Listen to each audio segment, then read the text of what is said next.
Os sinais dos tempos, Mateus capítulo 24, versos de 3 a 8, diz assim a palavra do Senhor.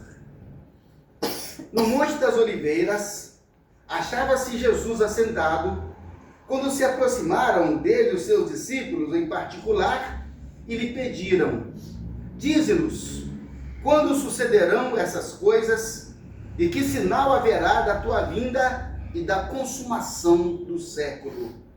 Ele respondeu: vede que ninguém vos engane, porque muitos virão em meu nome dizendo: eu sou o Cristo, e enganarão a muitos. E certamente ouvireis falar de guerras e rumores de guerras. Vede, não vos assusteis, porque é necessário assim acontecer, mas ainda não é o fim. Porquanto se levantará nação contra nação, reino contra reino, haverá fomes e terremotos em vários lugares. Porém, tudo isso é o princípio das dores. Ó Deus, Senhor Todo-Poderoso, estamos aqui, ó Deus, diante da sua palavra, à disposição do teu Espírito Santo, para que tu, ó Espírito de Deus, Espírito da verdade, Espírito de santidade e justiça, fale conosco. Abra os nossos olhos espirituais, ó Espírito de Deus, para que nós não sejamos negligentes, imprudentes, mas possamos enxergar os sinais dos tempos, como se aproximam de nós a cada dia. Amém. Que todo espírito contrário, todo espírito opressor, todo espírito que se opõe à igreja de Deus, nós as conjuramos em nome de Jesus. Amém. Porque não tem lugar conosco, não tem parte conosco, não tem parte neste lugar. Amém. Senhor, que a nossa mente seja tão somente, ó Pai, tomada pelo teu Espírito Santo, para que compreendamos a sua palavra e assim possamos praticá-la em nome de Jesus. Amém. Amém. Graças a Deus. Graças a Deus. Os sinais dos tempos. Jesus havia passeado com os discípulos ao redor do templo e eles ficaram olhando, tão grande o templo, as pedras tão suntuosas. E Jesus disse: olha, vai chegar um tempo em que não ficará pedra sobre pedra. E aqueles fatos começaram a incomodar os discípulos. E eles chegaram então, em particular, e perguntaram para o Senhor: como é que nós vamos saber, hein, que esse dia está chegando? Qual será o sinal da sua vinda, da sua manifestação final nesse mundo? Qual será? Então, nesse momento, Jesus e os discípulos conversavam sobre o Apocalipse, sobre o final dos tempos. Tanto é que os historiadores bíblicos consideram Mateus 24 como um pequeno Apocalipse, porque ele relata esses fatos relacionados ao fim de todas as coisas, ao fim dessa terra, quando tudo finalmente passará, conforme a Bíblia vem descrevendo desde o início. Mas veja só, que toda vez que nós falamos em Apocalipse, falamos em final dos tempos, as pessoas têm um hábito de se preocupar com duas coisas principalmente. Se preocupam com o anticristo e com o sinal da besta. A gente nós temos visto uma ênfase muito grande sobre isso. O sinal da besta, o anticristo, e as pessoas começam a especular e conjecturar que, quem sabe o CPF, já falaram há muito tempo que o CPF era, né, o número da besta. Já falaram, não, agora é um chip que você vai colocar subcutâneo, isso aí é a marca da besta, e as pessoas ficam especulando mil coisas. E quem será então o anticristo, hein? Eu acho que é o Trump, o presidente americano. O outro fala, não, eu acho que é o Lula. O outro fala, não, eu acho que é o Putin. Quer dizer, quem é, afinal de contas? Não, é o Papa. E por aí as pessoas ficam levantando conjecturas. E aí eu fico vendo, sabe, grandes preocupações e discussões acirradas em busca de algo que não tem o menor valor pragmático. Saber quem é o anticristo, ou saber qual é a marca da besta, querido, para nós cristãos, isso não tem valor pragmático, isso não serve para nada. Não serve para nada. Veja só, quem é o anticristo? Nós não precisamos nos preocupar em saber quem é o anticristo, porque nós sabemos quem é o Cristo. Nós sabemos quem é o Cristo.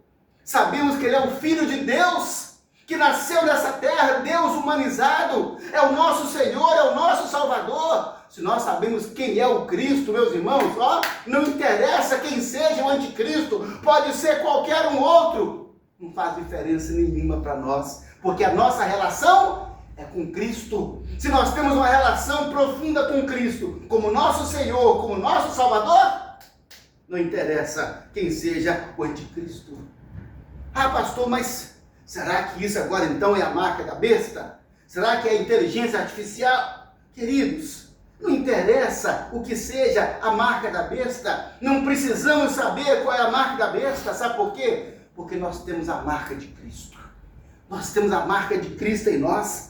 Nós temos o Espírito Santo em nós, nos selando, nos marcando como propriedade exclusiva de Deus.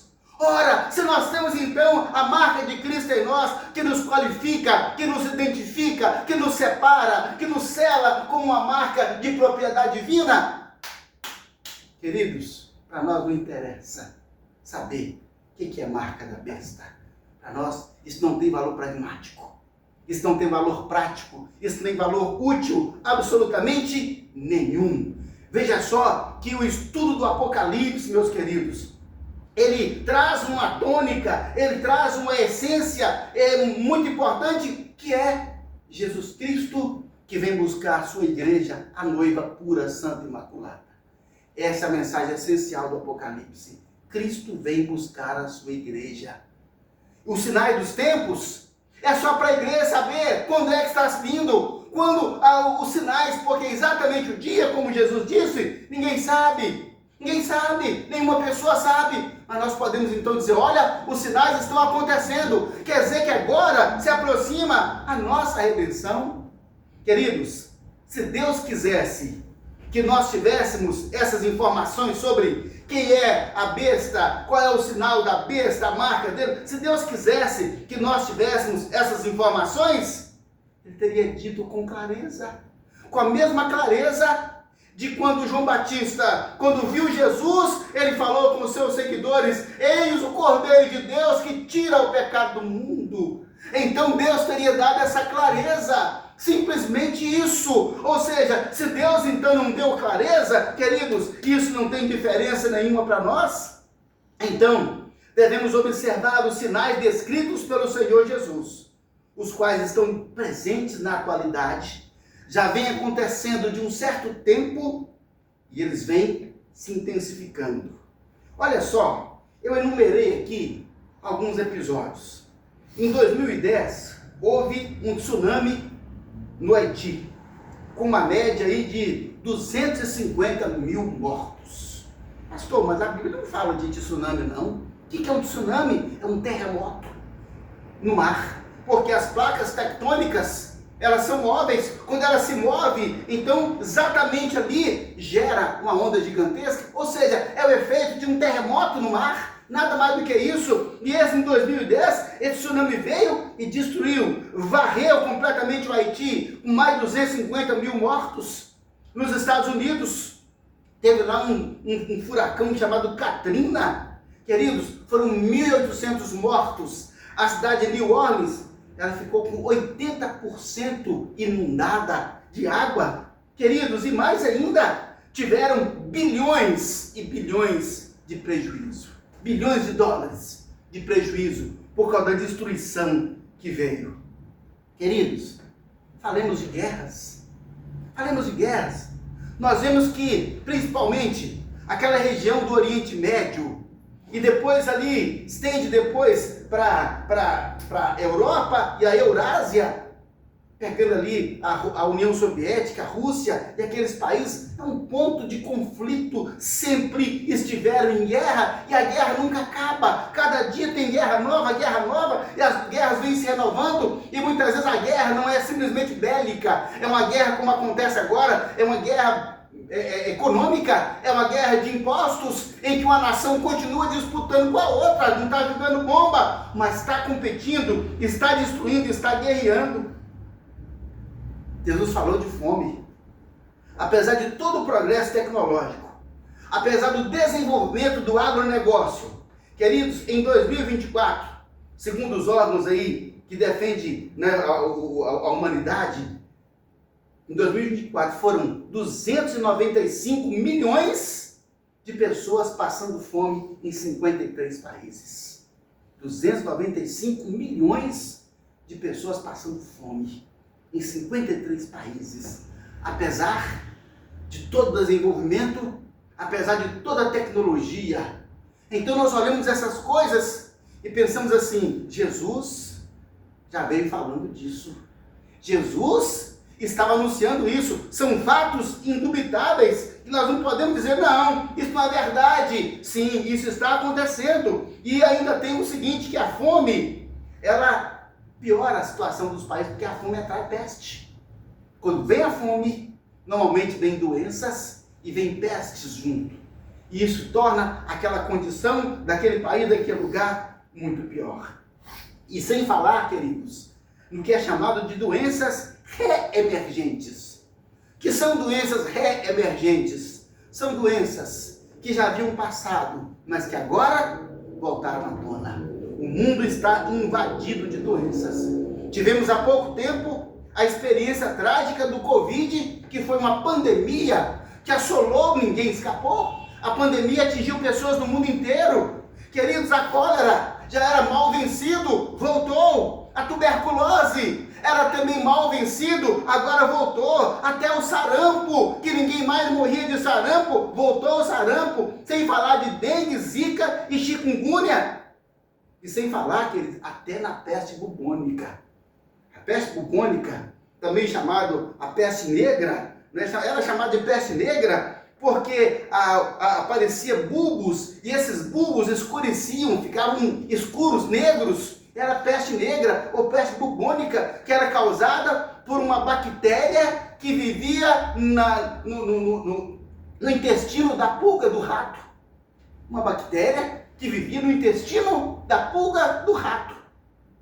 E rato, a gente sabe, de 3 em 3 meses prolifera. De 3 em 3 meses, naquela linhada de 8, 10, 15, 20 ratos. Ou seja, então, eles são os vetores, eles aqui carregam essas pulgas para todo lado.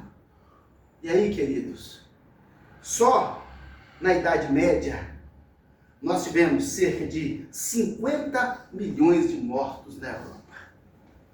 Muita gente morta. E hoje, essa peste volta.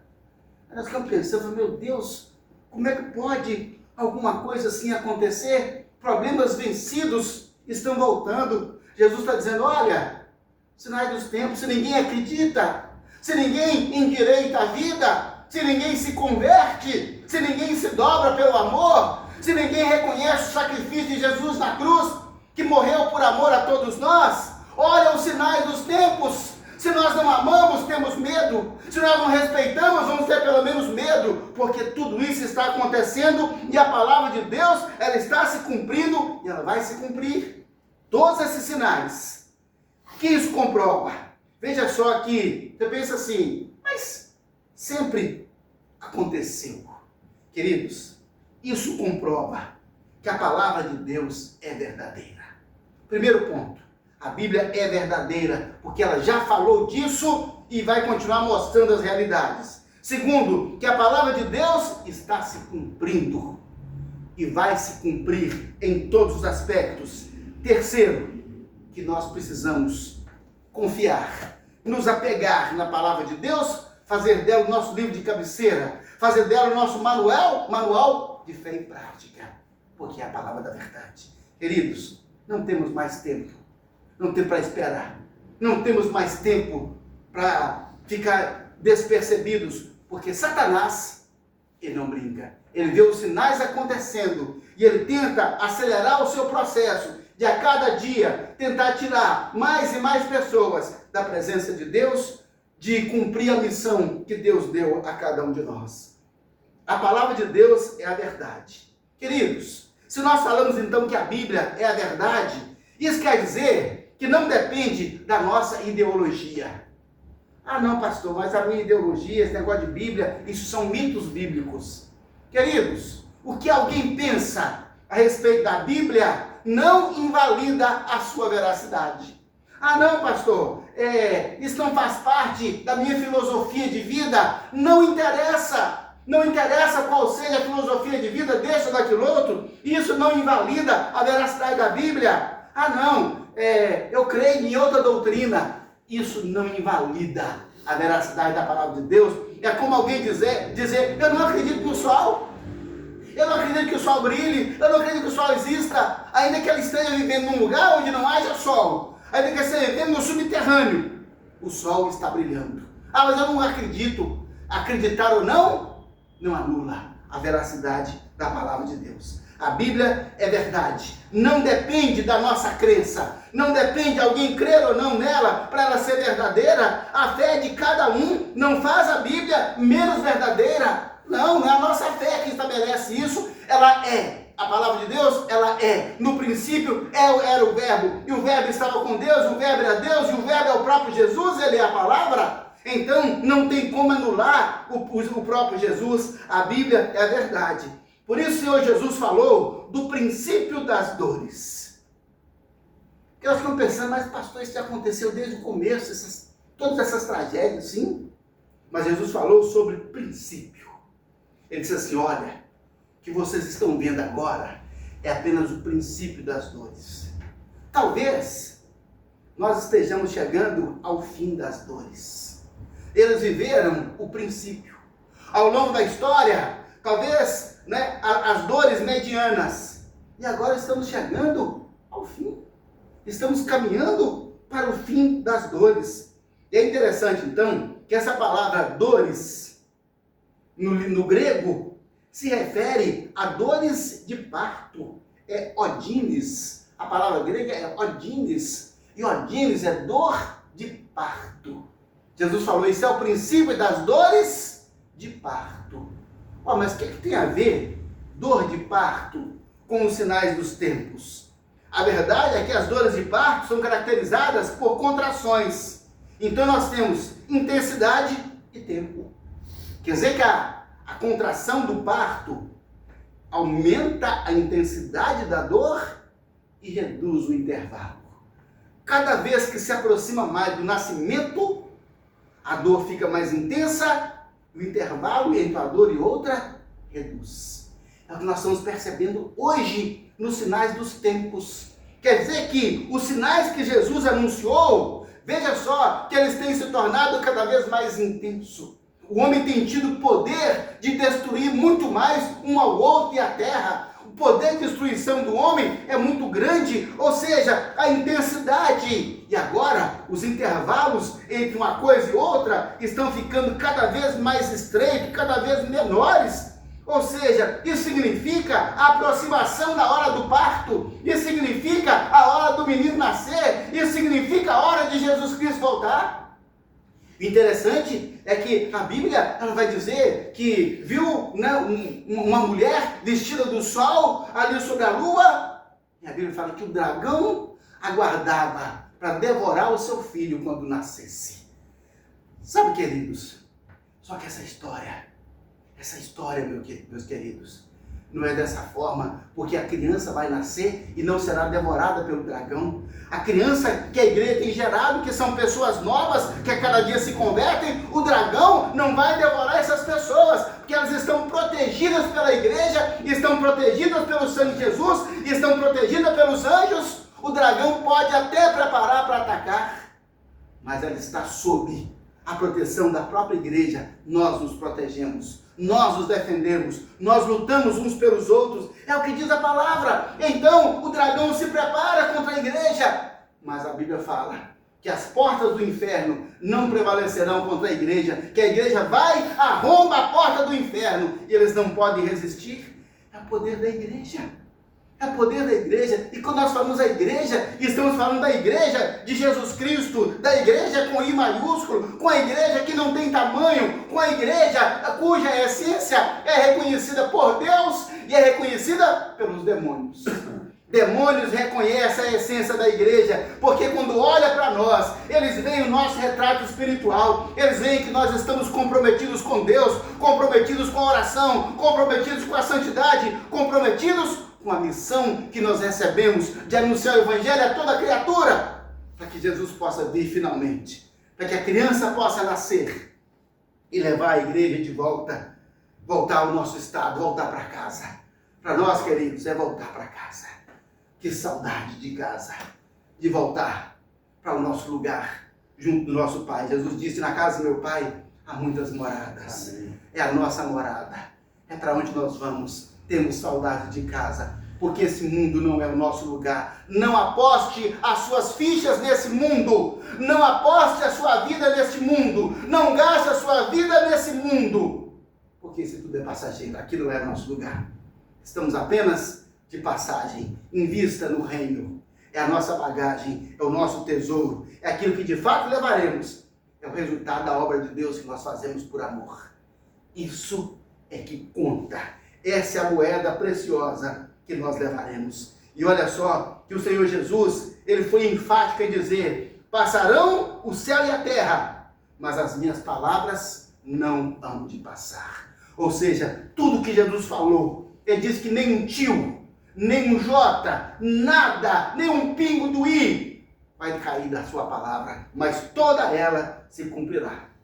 Pelo fato de essa palavra ser verdadeira, podemos e devemos acreditar nela e fazer segundo tudo quanto Deus orienta. Queridos, é a palavra do Senhor, é a verdade, é a palavra para a gente se apegar a ela e fazer tudo quanto nela está escrito. Deus falou com Josué, Josué, tem cuidado desse livro da lei. Tem cuidado em fazer segundo tudo quanto está escrito. Não te desvies nem para a direita nem para a esquerda. Por que Deus falou isso com Josué? Porque o tentador, o inimigo, vai tentar nos desviar para a direita e para a esquerda, para nos tirar do propósito de Deus. Distrações virão para nos persuadir. Como falamos hoje pela manhã, não nos deixe cair em tentação, porque a tentação virá. Todos os dias ela virá. Então nós temos que saber lidar com ela, como nós aprendemos hoje pela manhã. Precisamos então nos apegar a essa palavra. Os sinais dos tempos comprovam que a palavra de Deus está se cumprindo. Queridos, a palavra de Deus está se cumprindo. Ela vai se cumprir e não depende de alguém crer ou não crer. Se uma pessoa não crer, a palavra vai se cumprir, mas ele não terá os benefícios dela. Ele não terá os benefícios. Quando havia uma grande fome em Israel, e o profeta anunciou, disse, olha, amanhã a essa hora vai ter comida em abundância. E o capitão do rei que estava intimando o profeta, falou, como vai acontecer isso? Você acha que Deus vai abrir a janela do céu? Ele falou assim, você verá com seus olhos, mas não comerá, porque não creu. E a Bíblia diz que à noite houve um barulho tão grande, e os assírios acharam que era uma tropa. Alugaram os egípcios, os etíopes contra nós, e fugiram, e deixaram tudo para trás. Rebanhos, deixaram muita coisa. E quando o povo soube que havia muita comida abandonada, cavalos, boi, rebanho, ovelha, a Bíblia fala que o povo saiu num desespero tão grande, aquele capitão, para que nós possamos ver essa palavra, crer nessa palavra e possamos nos alimentar da eternidade, dos grandes tesouros que Deus preparou para nós, como Israel herdou naquele dia. A palavra de Deus está se cumprindo. Tudo que está escrito vai se cumprir. Por isso nós temos uma esperança no cumprimento da palavra. Sabe, essa esperança vem da palavra de Deus e nos fala de salvação. Se o homem está perdido, a Bíblia fala de salvação. Se o homem carrega culpa de pecado, a Bíblia fala de perdão. Se o homem tem medo da morte, a Bíblia fala de vida eterna. Se o homem está nessa terra amaldiçoada, a Bíblia fala de bênção. Se as pessoas têm sofrido na infelicidade, a Bíblia fala de um lugar de ampla felicidade. Se as pessoas estão miseráveis ou correndo atrás de prosperidade, a Bíblia fala da verdadeira prosperidade. Se as pessoas estão sofrendo tristeza e agonia, a Bíblia fala da verdadeira alegria que é fruto do Espírito Santo. Se as pessoas se sentem fracassadas, a Bíblia fala de grandes realizações que vão somar sobre nós. Mas, apesar de tudo isso que a Bíblia fala, muitas vezes nos esquecemos de que a palavra de Deus tem um caráter: verdade. A palavra de Deus, o caráter da palavra, queridos, é verdade.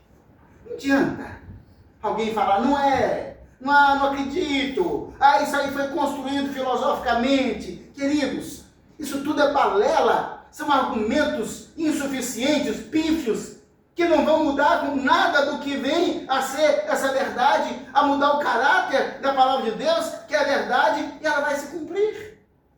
A Bíblia foi escrita por homens. Ok. As pessoas estão falando isso há quantos séculos? E a Bíblia continua viva. Porque isso aí é história para iludir as pessoas, é o ópio do pobre, é o ópio do povo. Mas a Bíblia continua viva. Nós vamos queimar todas as Bíblias. Ok, queima todas que acharem. O próprio Deus é o guardião.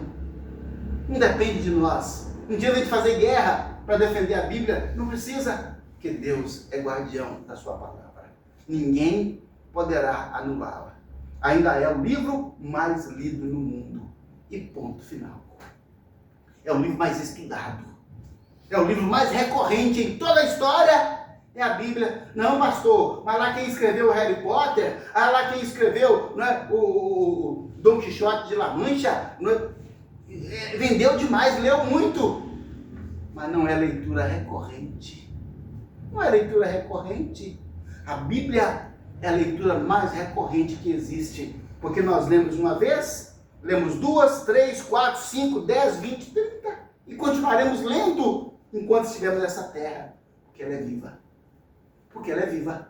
E ela vai renovando. Cada vez que nós lemos, ela se renova em nós. Porque ela é verdade. E a verdade faz com que ela seja uma palavra viva. Veja só que tudo vai se cumprir.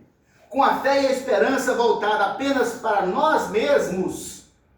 Ou então, queridos, com a nossa fé e esperança voltada só para as promessas. Porque há pessoas que têm esse hábito de ir na Bíblia e catar só as promessas, sem nenhum compromisso, sem nenhum envolvimento moral com a Bíblia, sem nenhum envolvimento com a missão que existe por trás disso. É só benefício para mim. Queridos, muitas pessoas, por causa disso, levam uma vida espiritual relapsa, negligente, displicente e egoísta em relação a Deus e aos interesses de Deus. Busca como se fosse, não, eu estou precisando agora. Querido, não estou precisando agora. É a nossa vida. É o ar que nós respiramos. É o nosso pão. É o que nós cantamos agora mesmo. É o ar que nós respiramos. Para quem só pensa as bênçãos sem compromisso com a missão, a palavra que fala de bênção, fala também de maldição. Essa é a realidade. E isso vai se cumprir, inclusive a maldição. A Bíblia diz assim, de si mesma: coloco diante de vós bênção e maldição, vida e morte. O que o ser humano vai escolher? O que as pessoas têm escolhido? Tem escolhido aquilo que é mais adequado para ele, aquilo que ele acha mais interessante, aquilo que ele quer para o momento, desde que não tenha que se comprometer com Deus. Ora, a Bíblia fala então que Deus falou de um novo céu, de uma nova terra, de lugares de vida e alegria eterna. Mas a Bíblia fala também, de todos esses sinais trágicos que estão se cumprindo de forma crescente em todo o mundo, para que ninguém tenha dúvida. Na casa do Pai tem morada? Tem. Mas lá no lago de fogo e enxofre também tem lugar. A Bíblia vai se cumprir. Para onde o ser humano vai? Só tem dois caminhos. Eu acho que eu não vou para lugar nenhum. Vai para o lago de fogo e enxofre. Então, a Bíblia vem trazendo esses lugares trágicos. Por isso nós não podemos ser indiferentes a esses sinais que estão acontecendo. A palavra de Deus está se cumprindo, e aí nós temos que nos apegar a ela, nos entregar a Jesus Cristo como Senhor e Salvador, porque vai cumprir em nós as palavras de vida e de salvação que nós esperamos. O terceiro ensino é que nós precisamos confiar na palavra, meus queridos. Confiar na palavra é confiar em Jesus. Muitas pessoas têm consciência de que a palavra de Deus é verdadeira, de que a palavra de Deus está se cumprindo. Essas pessoas veem os sinais que evidenciam esse cumprimento da palavra. E apesar disso, muitos não confiam na palavra de Deus. Muitos não confiam. Como assim, pastor?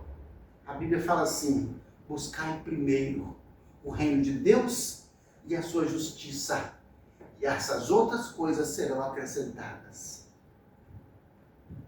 E o que é que o ser humano faz? Busca primeiro todas essas coisas, e se sobrar tempo, busca o reino de Deus.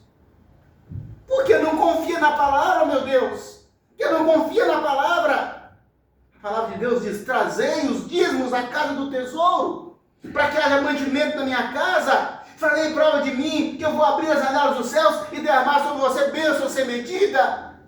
Mas a pessoa que sabe que a palavra está se cumprindo fala: não, vai me fazer falta. Não, é muito dinheiro. Não, ou seja, não confia de fato. Não confia. Quando a Bíblia então fala: olha, entrega o seu caminho ao Senhor, confia nele, o mais ele fará. Não, Senhor, eu creio muito no Senhor, mas eu vou fazer a minha vontade, mas eu vou seguir o meu caminho. Aquela história do malabarista, do equilibrista, né? Equilibrista, que amarrou um cabo de aço de um prédio para o outro, prédio de 30 andares, e pegou uma bicicleta sem borracha, só o aro, e atravessou de um prédio para o outro, a bicicleta. Só falou: nossa, camarada, é bom mesmo. Aí alguém lá ficou tão impressionado com isso que conseguiu romper a segurança e foi lá onde o homem estava. Falou: rapaz, você é fantástico. É mesmo? Você acha? Acho. Você acha que eu dou conta de ir lá e voltar de novo? Claro. Olha como é que você andou, parece que você está andando na praça, parece que você está andando na rua, com a sua... Você é muito bom nisso. Você acredita mesmo em mim? Acredito. Você acredita mesmo? Acredito. Então, vamos fazer o seguinte agora, eu vou atravessar de novo em homenagem a você. Ah, maravilha. Mas você vai sentar na garupa da bicicleta. Ó, abriu a cortina e saiu pelo fundo. Já não era mais aquele homem que as pessoas olham para Deus e falam: oh Deus, o Senhor é bom, oh Jesus, o Senhor é maravilhoso. Ô gente, sabe, mais importante é Jesus, mais importante é Deus, mais importante é a palavra de Deus, que coisa importante. Aí Jesus fala: então vem comigo, entrega a sua vida, coloca a sua vida na garupa e vem comigo. Aí sabe o que acontece? As pessoas saem, as pessoas vazam. Não fala com Jesus assim: não, Jesus, eu não quero o Senhor não. Simplesmente, silenciosamente, sai. Uma saída francesa, escapole. Porque admira Jesus, acha Jesus legal, bacana, não é? Acha Jesus tudo de bom, a palavra dele então é maravilhosa. Eu até leio a Bíblia, até leio um salmo de vez em quando. Mas ele fala assim: vem comigo. Não, Senhor, eu estou muito ocupado. Não, Senhor, não posso correr risco. Não, Senhor, não posso arriscar. Muda completamente. Sabe, queridos, isso é o envolvimento com a missão.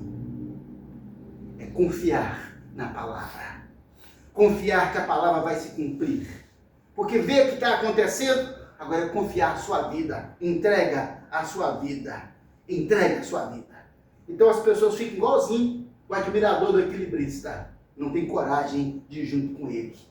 Sabe, meus irmãos, nós precisamos deslocar o foco e colocá-la na palavra de Deus. Desloca o foco da confiança em si mesmo. Coloque em Jesus. Somente veremos o poder de Deus se manifestar quando fizermos isso. É aí que a Bíblia fala: buscar-me-eis e me achareis, quando me buscardes de todo o coração. Buscar de todo o coração é entrar na missão junto com Jesus. É estar junto dele nesse trabalho. Sabe, nós temos uma facilidade, meus irmãos, de confiar nas coisas que vemos, nas coisas que construímos, nas coisas que compramos. Mas a Bíblia fala que é preciso confiar na palavra de Deus. Mas nós confiamos nas coisas porque a nossa visão humanista, limitada, materialista, acha, meus irmãos, simplesmente que tudo está sob a administração e o governo do homem. Queridos, por mais que uma nação tenha tecnologia e poder, ela não consegue impedir as tragédias que estão acontecendo no mundo. Lá no Golfo do México, havia barreiras, diques, anti-tsunami. Veio o furacão, passou por cima daquilo, como se fosse uma cerca de arame. O homem não consegue. O homem, por mais que ele tente, ele não vai conseguir. Por isso nós precisamos confiar em Deus. Deus previu que o homem destruiria a natureza. Deus previu que o homem teria condição de destruir o próprio homem. Sabe, queridos, mas nós temos que voltar e confiar em Deus antes que aconteça, antes que nós entremos nessa triste agonia do planeta Terra. Que agonia do planeta Terra, porque a Bíblia fala que a natureza aguarda a manifestação dos filhos de Deus. Querido, o que falta nesse mundo? Falta o Filho de Deus assumir essa postura de confiança, entregar a vida, a gente não é entregar a sobra, é entregar a vida. A essência, o primeiro, buscar primeiro o reino de Deus. Em 1989, no dia 19 de setembro, na cidade do México, com a população aglomerada em vilas, cerca de 20 milhões de pessoas ali, 20 milhões. Queridos, essa cidade ela foi acometida por um terrível terremoto. Um terremoto de escala recorde. O que aconteceu? Curioso é que as ambulâncias todas circulavam em silêncio, não tinha sirene ligada. O pedido era zero de barulho, nenhum barulho, para ver se alguém podia escutar um grito de socorro. Porque os milhares e milhares que estavam debaixo de escombros, eles precisavam ter sua voz ouvida. Precisava que alguém, olha, eu estou escutando alguém pedindo socorro aqui. Precisavam disso. Então o silêncio pregado era absoluto para que qualquer grito fosse ouvido. E muitas pessoas foram retiradas dos escombros com vida. Centenas de pessoas tiradas com vida. Mas apesar de toda a ajuda internacional, milhares de pessoas ajudando por todos os lados. Apesar de tudo isso, milhares de pessoas morreram debaixo dos escombros. Gritaram, mas não foram ouvidos. Pediram socorro, mas não foram socorridos. Imploraram misericórdia, mas ninguém ouviu.